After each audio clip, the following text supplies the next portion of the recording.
노후의 자식이 답은 아니었습니다. 진짜 먼저 준비해야 할 이것.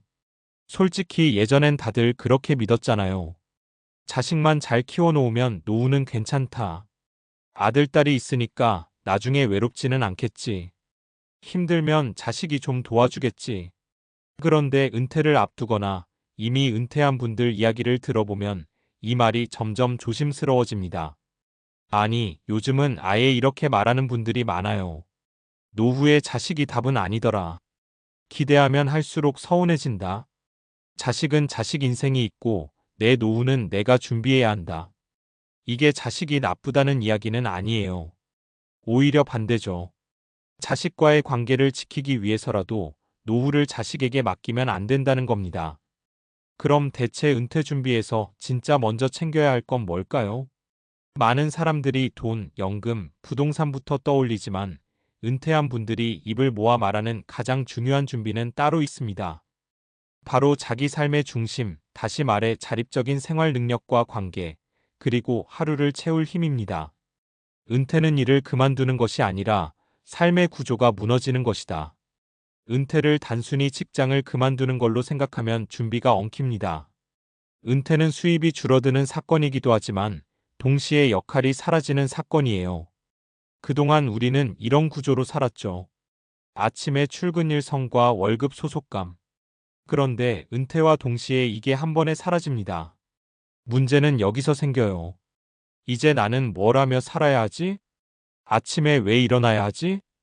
누가 나를 필요로 하지? 이 질문에 답이 없는 상태로 은퇴를 맞으면 아무리 연금이 있어도 삶이 공허해집니다. 그래서 은퇴 후에 갑자기 우울해지거나 가족에게 집착하거나 괜히 자식 일에 간섭하게 되는 거죠. 이때 많은 분들이 자식에게 의미를 찾으려 합니다. 하지만 그 순간부터 관계는 불편해져요. 자식은 부담이 되고 부모는 서운해집니다. 진짜 먼저 준비해야 할 이것은 혼자서도 굴러가는 삶이다. 은퇴 준비에서 가장 먼저 챙겨야 할 건 자식 없이도 회사 없이도 혼자서 굴러가는 삶의 구조입니다. 구체적으로 말하면 세 가지예요. 하루를 스스로 채울 수 있는 능력, 경제적 크기보다 생활 통제력, 의무가 아닌 선택으로 유지되는 관계. 이게 갖춰지면 자식과의 관계도 훨씬 편안해집니다. 기대하지 않아서가 아니라 이미 내 삶이 있기 때문에 가능한 여유죠. 사례 자식에게 올인했던 은퇴, 더 외로워진 60대 후반 어씨. 어씨는 평생 자식 중심으로 사신 분이에요. 자녀 교육, 결혼, 집 마련까지 정말 최선을 다했습니다. 그래서 은퇴 후엔 자연스럽게 이렇게 생각했죠. 이제 좀 쉬면서 자식들이랑 자주 보고 살면 되겠지. 하지만 현실은 달랐습니다. 자식들은 바빴고 연락은 점점 줄었어요. 손주를 봐달라는 부탁은 있었지만 정작 본인의 이야기를 들어줄 사람은 없었습니다. 어씨가 가장 힘들어했던 말이 이거였어요. 나는 평생 가족을 위해 살았는데 은퇴하고 나니까 내가 할 게 아무것도 없더라.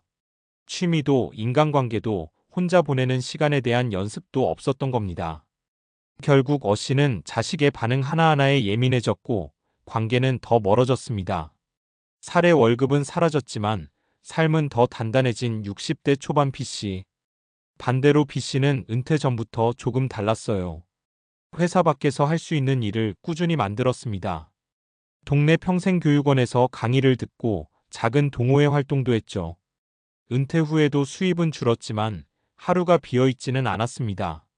오늘은 뭐 하지? 가 아니라 오늘은 이거랑 저거 중에 뭘 먼저 할까? 였어요. 자식들과의 관계도 편안했습니다. 자주 보지 않아도 불안하지 않았고 도와달라고 하지 않아도 괜찮았죠. B씨가 한 말이 인상적이었어요. 자식이 내 노후를 책임지는 게 아니라 같이 웃어주는 존재가 되니까 더 좋더라. 살에 돈은 있었지만 준비가 없었던 은퇴, C씨의 후회. C씨는 경제적으로 준비가 잘 된 편이었습니다. 연금도 탄탄했고 노후 자금도 충분했죠. 그래서 이 정도면 됐다고 생각했습니다. 그런데 막상 은퇴하고 나니 문제는 돈이 아니었어요. 사람을 만나는 법도 시간을 보내는 법도 잊어버린 상태였죠. 하루 종일 TV를 보다가 괜히 자식에게 전화했다가 혼자 상처받고 이런 날들이 반복됐습니다. 결국 C씨는 이렇게 말했어요. 돈보다 먼저 준비했어야 할 게 있었더라. 내 삶을 내가 끌고 가는 힘 말이야. 은퇴 준비의 순서를 다시 생각해봐야 한다. 정리해보면 이렇습니다. 자식은 노후 대비 자산이 아닙니다. 기대가 클수록 관계는 무거워집니다.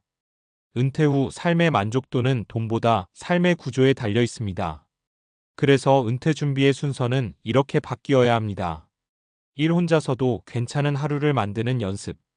2. 작은 일이라도 계속할 수 있는 역할. 3. 자식과 적당한 거리의 건강한 관계.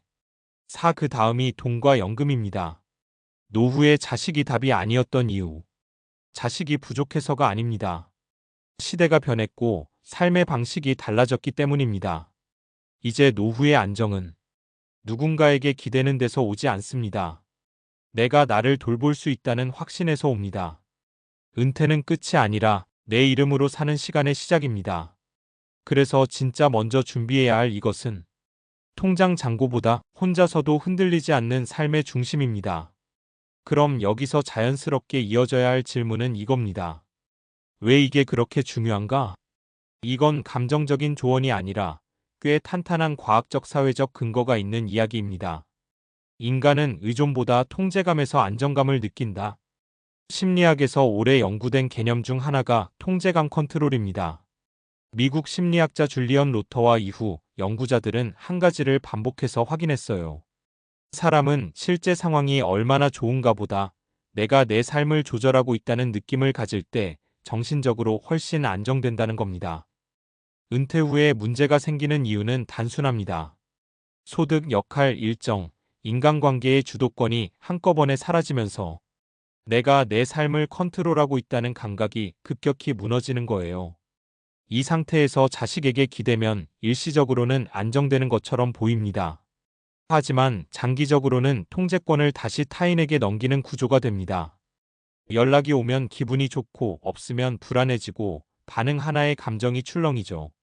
이건 애정의 문제가 아니라 심리 구조의 문제입니다. 뇌과학적으로도 역할 상실은 노화를 가속한다. 뇌과학 연구에서도 비슷한 결과가 나옵니다. 일본과 북유럽에서 진행된 고령자 연구를 보면 은퇴 후에도 사회적 역할이 있는 사람이 그렇지 않은 사람보다 인지 기능 저하와 우울증 발병률이 유의미하게 낮습니다. 여기서 말하는 역할은 거창한 게 아닙니다. 돈을 벌지 않아도 되고 직업일 필요도 없어요. 정기적으로 가는 장소, 책임지는 일, 나를 기다리는 사람이 있느냐가 핵심입니다.